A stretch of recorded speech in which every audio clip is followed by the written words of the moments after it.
Baik, selamat pagi dan selamat siang semuanya. Apa kabarnya? Oke, sekarang kita mulai lagi eh, kuliah, yaitu asinkronus eh, dengan judul hari ini adalah analisis biaya dan manfaat.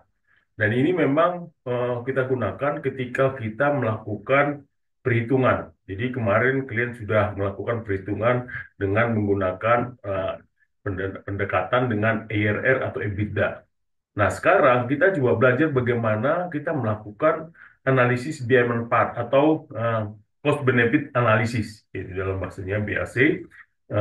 Nah, di sini apa sih eh, kita manfaatnya apa sih?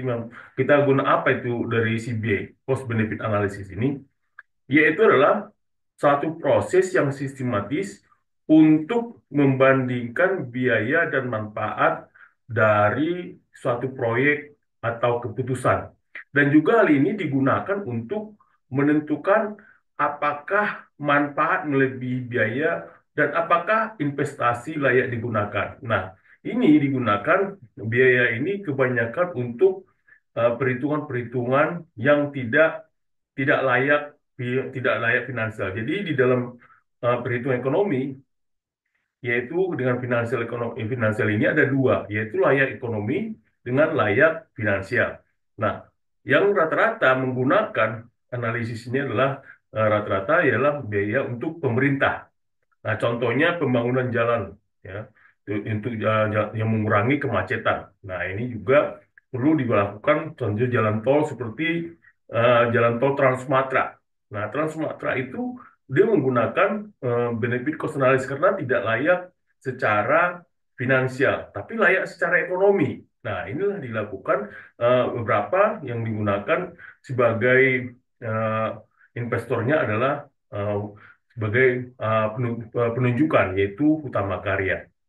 Dan di sini contoh juga adalah proyek bendungan, yaitu adalah untuk penyediaan air dan energi. Nah, bendungan ini tidak ada bisa lakukan layak terhadap finansial, tapi layak ekonomi, yaitu adalah untuk bisa dapat bermanfaat buat para petani dan juga bisa digunakan untuk energi. Ini itu energi tenaga air (PLTA). Nah, mengapa hal ini penting buat kalian sebagai mahasiswa teknik sipil?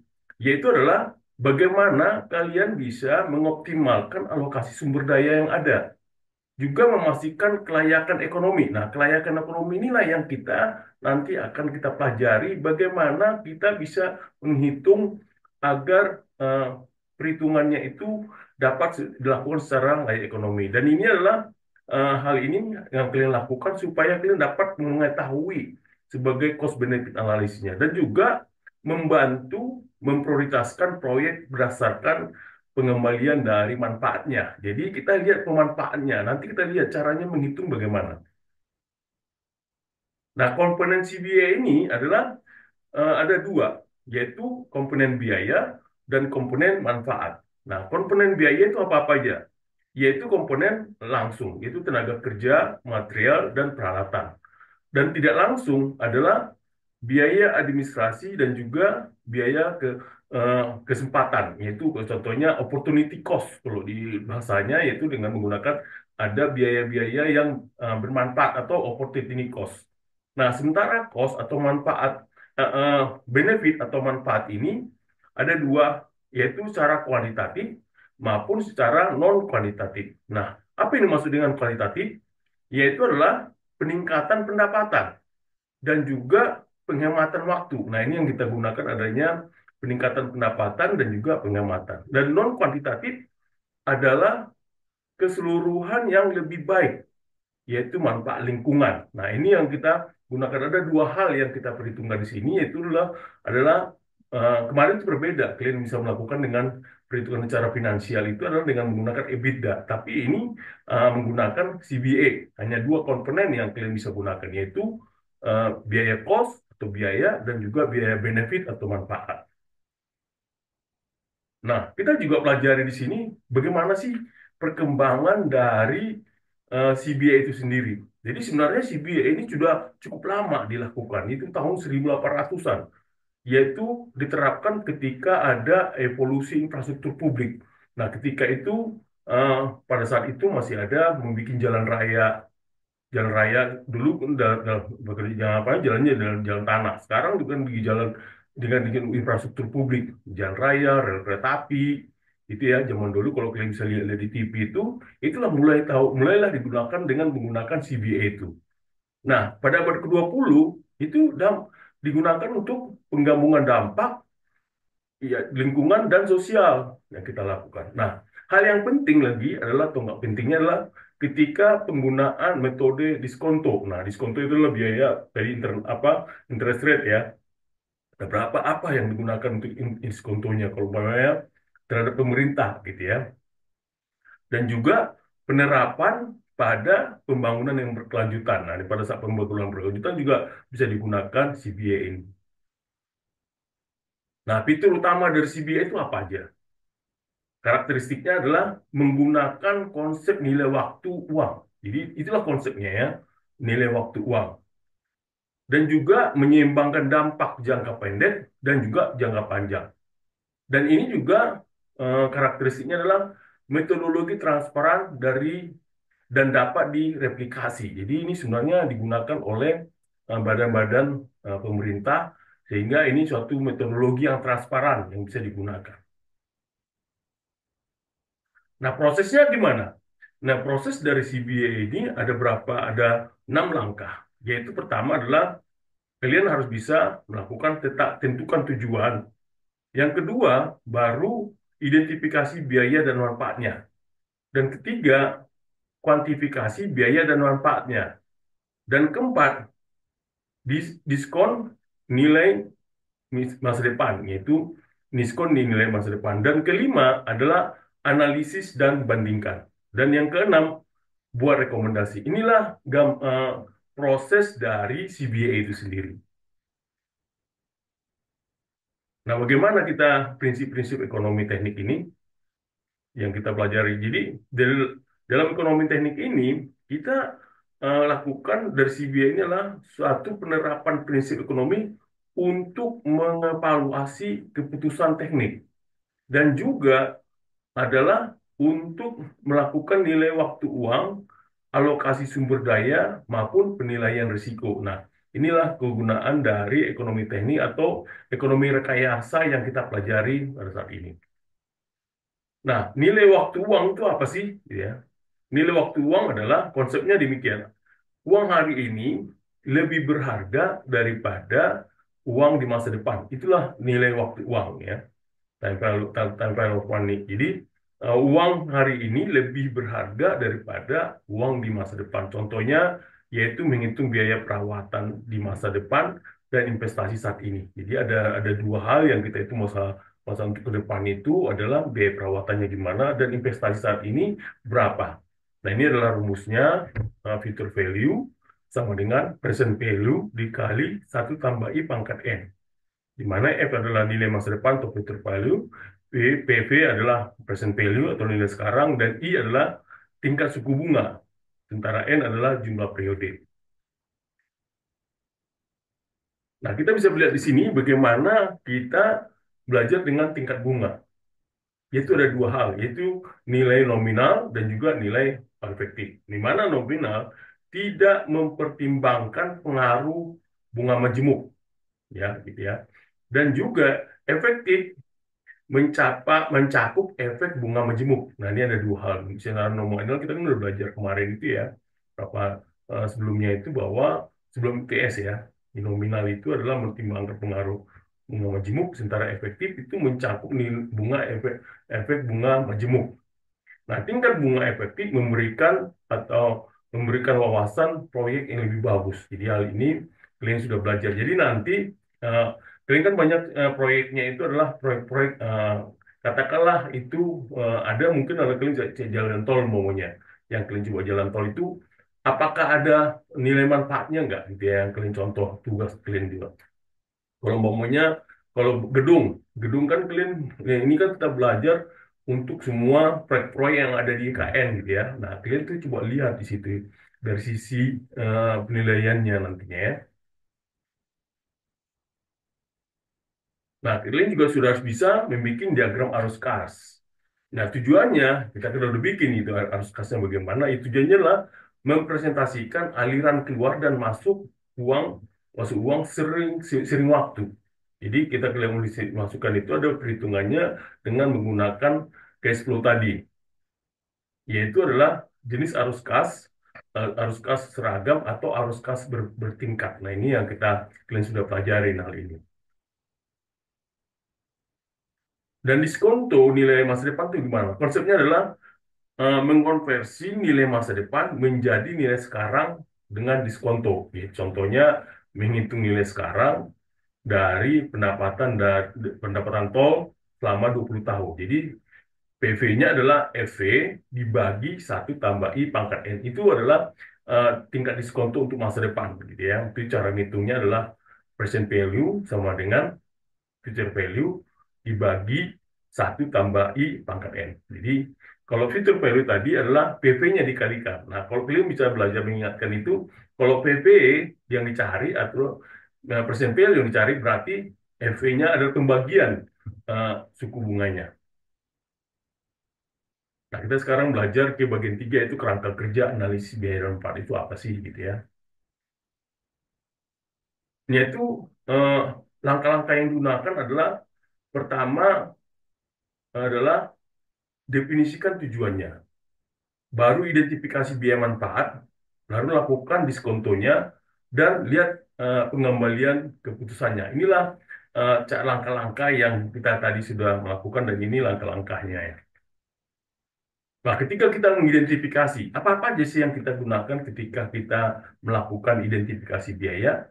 Nah, identifikasi biaya ini adalah ada yang langsung dan ada yang tidak langsung. Contohnya tenaga kerja material, ya kan?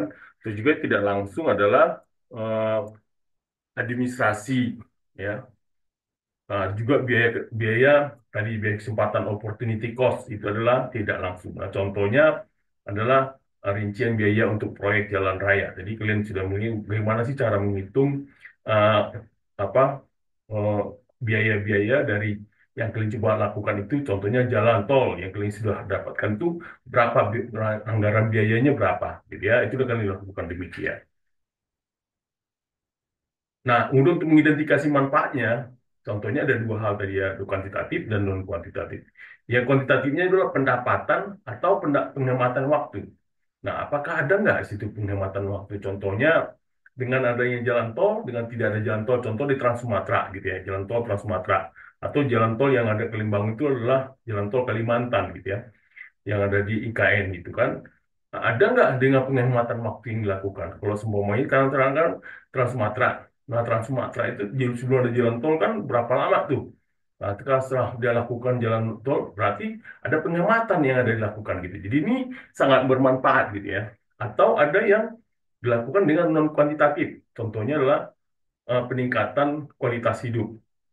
Nah, itu adalah kuantitatif. Jadi umumnya pada saat itu dengan ada pembangunan ini, contohnya bendungan, ya kan, bendungan yang ada di situ berarti ada uh, untuk pengairan contohnya ya, untuk pengairan kan itu bermanfaat buat para petani. Contohnya taman taman publik. Nah, taman publik juga hal ini bermanfaat gitu ya, yang dilakukan untuk yang dikerjakan sama pemerintah gitu ya. Jadi manfaatnya ada walaupun biayanya dilakukan, tidak ada pengembalian pendapatan yang ada di situ, tapi adalah manfaat yang diterima. Nah, bagaimana kita mengidentifikasi biaya? Jadi, hal ini kita tahu untuk bisa memahami jenis-jenis biaya yang terkait dalam proyek-proyek apa yang kita lakukan di proyek-proyek konstruksi yang dilakukan sama teknis itu sekarang. Yaitu adalah eh, jenis biayanya itu tadi ada langsung, tidak langsung, biaya tetap maupun biaya variabel. Nah, langsung itu contohnya adalah biaya konstruksi, itu termasuk material, tenaga kerja, dan peralatan. Nah, kalau tidak langsung, itu adalah biaya administrasi, relokasi, mitigasi dampak lingkungan. Nah, itu kalau biaya tetap, yaitu pembelian lahan, desain proyek, ya, itu konsultansi ya.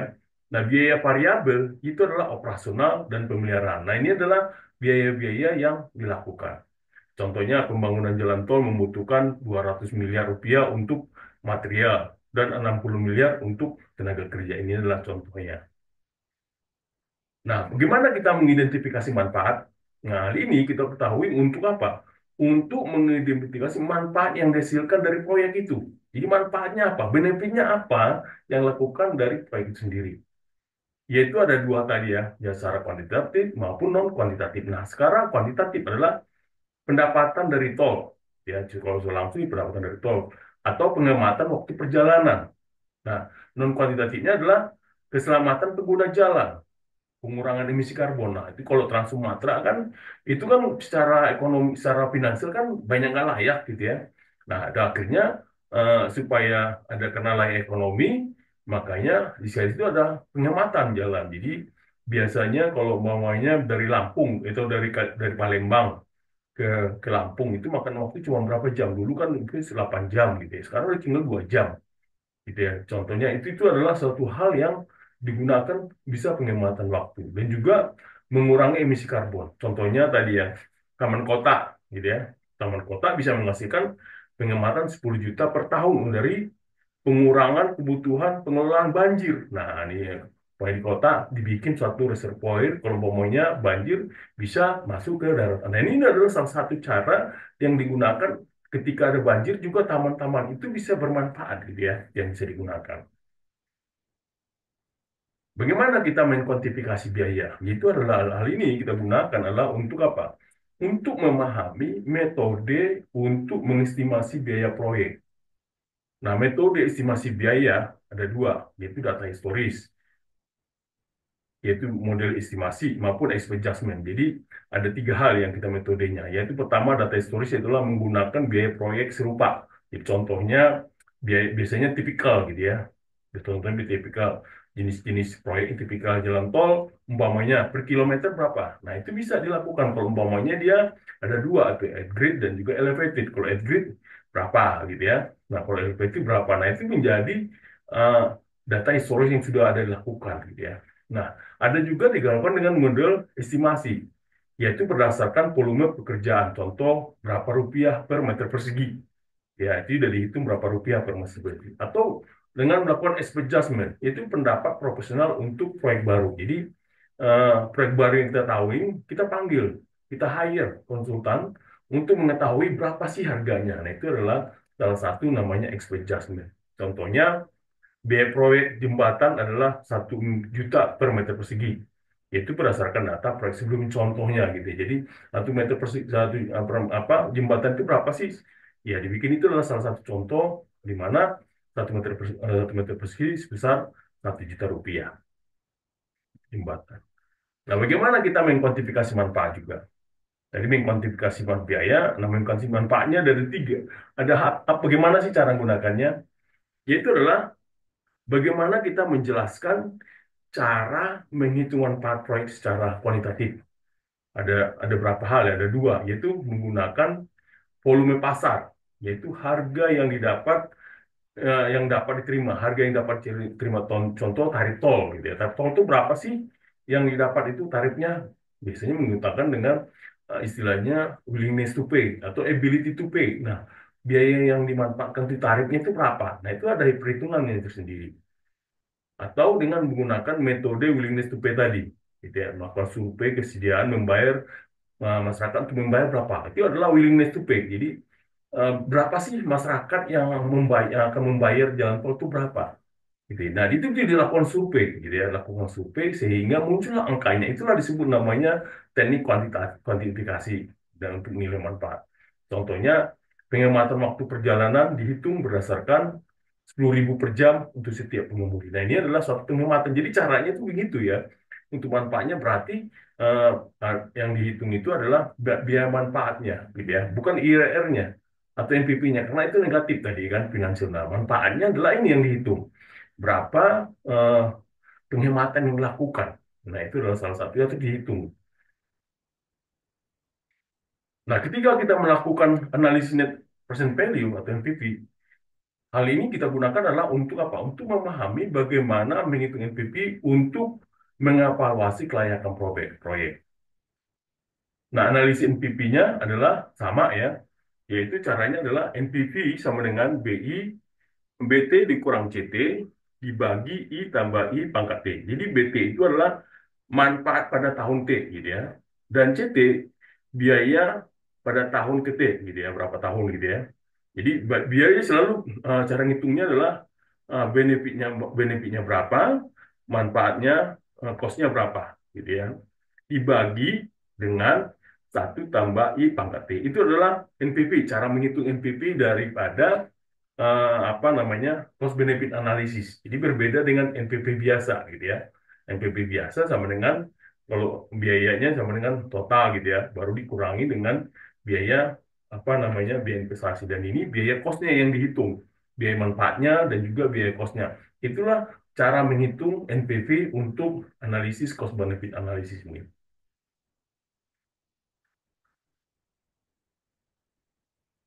Nah, ada juga disebut biaya total proyek, contohnya adalah 500 juta. Nah, biaya manfaat selama 10 tahun berapa? 10 juta rupiah dengan diskonto 5% gitu ya. Nah, hasilnya adalah disebut bahwa di situ akhirnya dapat NPV positif.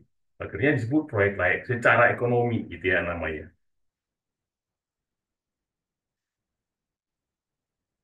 Juga kita bisa lihat di sini contohnya yaitu bagaimana kita menghitung apa namanya menjelaskan cara penggunaan BCR untuk mengevaluasi proyek gitu ya, benefit cost ratio. Nah, benefit cost ratio digunakan adalah untuk menjelaskan cara penggunaan cost benefit. Nah, cara penghitung BCR itu adalah PV dari manfaat dibagi present value dari biaya gitu ya. Jadi BCR-nya adalah PV dari manfaat dibagi PV dari biaya. Nah, apabila BCR sama di atas satu berarti manfaatnya lebih besar daripada biaya proyek layak, proyeknya layak. Jadi akhirnya sebutnya proyek itu layak gitu ya. Contohnya PP manfaat 1 miliar, biaya ntar PP biaya 800 juta. Berarti BCR-nya sama dengan 1,25. Berarti adalah BCR-nya sama dengan 1,25 di atas satu, berarti adalah proyek itu layak. Ya, itu cara perhitungannya. Nah, bagaimana kita menghitung tingkat pengembalian IRR-nya?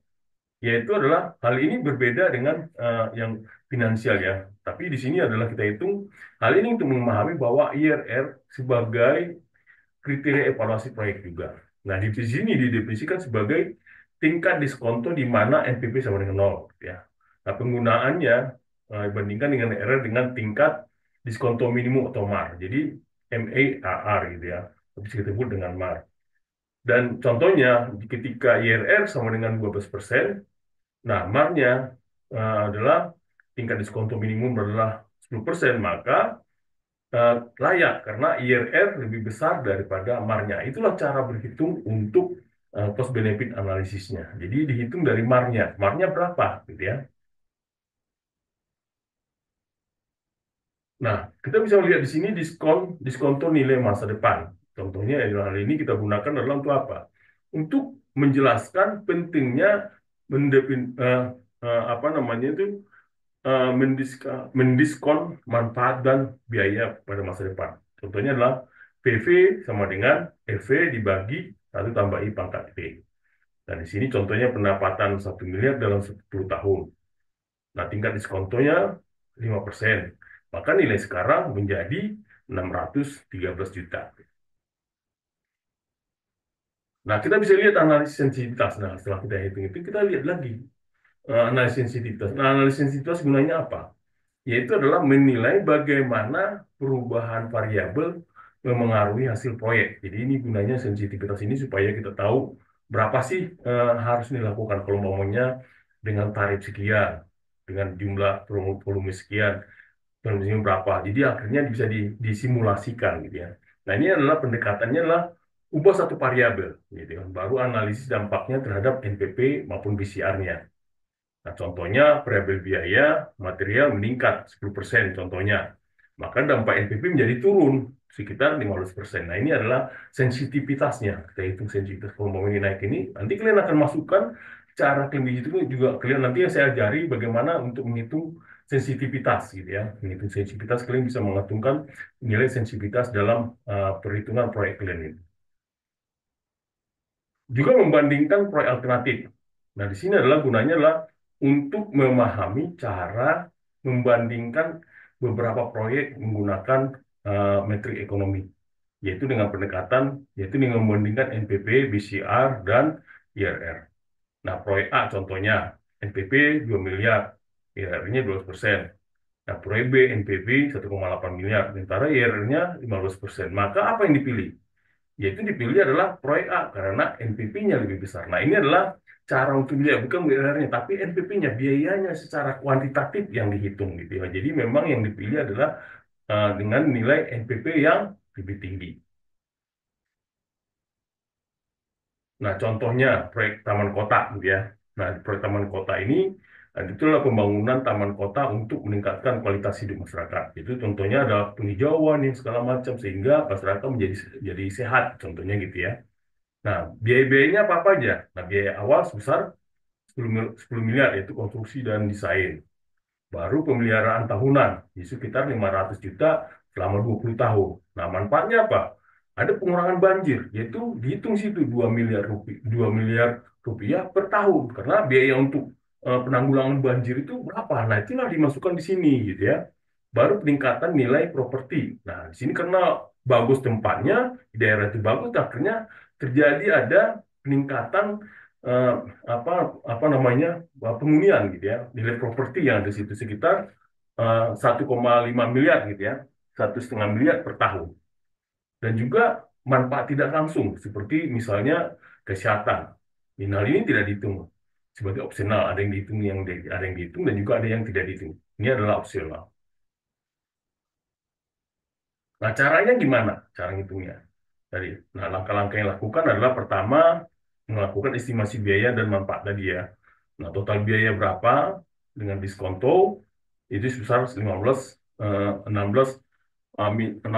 miliar. Nah, tingkat manfaatnya dan diskontonya sebesar 3,34 miliar gitu ya. Maka NPP-nya sama dengan PP manfaat dibagi PP biaya, gitu cara hitungnya. Jadi NPP sebesar 34 miliar dikurangi 16,6, berarti didapat 17,2 miliar. Nah, itulah dihitung NPP-nya. Sementara untuk menghitung BCR-nya, yaitu PP manfaat dibagi dengan PP biaya. Nah, didapat di sini, artinya BP manfaatnya sebesar 38 miliar, sementara biayanya 16,8, berarti dapat 2,02. Nah, ini karena BCR-nya dia 1, maka NPP-nya positif, dan BCR-nya dia 1, akhirnya disebut bahwa proyek ini layak untuk dilaksanakan. Nah, langkah-langkah utama tadi BCR tadi kita sudah ceritakan, tapi sini lebih jelas lagi, yaitu pertama adalah kita mendefinisikan tujuan proyek dulu, yaitu apa? Yaitu dengan meningkatkan infrastruktur, contohnya meningkatkan infrastruktur transportasi atau memitigasi dampak lingkungan. Dan kedua, melakukan identifikasi dan klasifikasikan biaya manfaatnya. Kita hitung mana biaya-biaya dan mana hal lain terkait dengan manfaat. Contohnya biaya langsung, tidak langsung, atau tetap dan variabel. Nah, itu adalah biaya-biayanya. Cara manfaatnya apa aja? Mau kita hitung biaya kuantitatif maupun non kuantitatifnya. Baru kita hitung juga estimasi dan diskonto nilainya. Yaitu kalian harus bisa melakukan terapkan konsep nilai waktu uang. Baru keempat, itu metrik utama, yaitu NPV, BCR, dan IRR-nya. Baru kita kelima, analisis sensitivitasnya. Nah, uji berbagai uh, skenario untuk memastikan kelayakannya.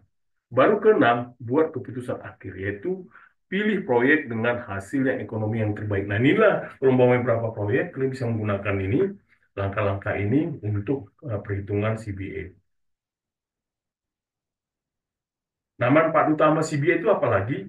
Yaitu adalah meningkatkan efisiensi alokasi sumber daya dan juga memberikan justifikasi ekonomi kepada pemangku kepentingan dan juga mengurangi risiko proyek apabila gagal. Jadi umpamanya di sini kita bisa tahu bagaimana apabila proyek gagal itu kita tahu dengan menggunakan CBA tadi supaya apa? Supaya lebih di awal kita mengetahui gitu ya dengan perhitungan CBA ini. Contohnya adalah proyek pelebaran jalan ya. Kita lihat di situ, kita hitung NPP-nya sebenarnya 25 miliar, sementara BCR-nya 1,5, IRR-nya 12%. Maka proyek itu disebut adalah proyek layak. Gitu ya. Oke, demikian materi kita kuliah hari ini. Semoga bermanfaat. Terima kasih.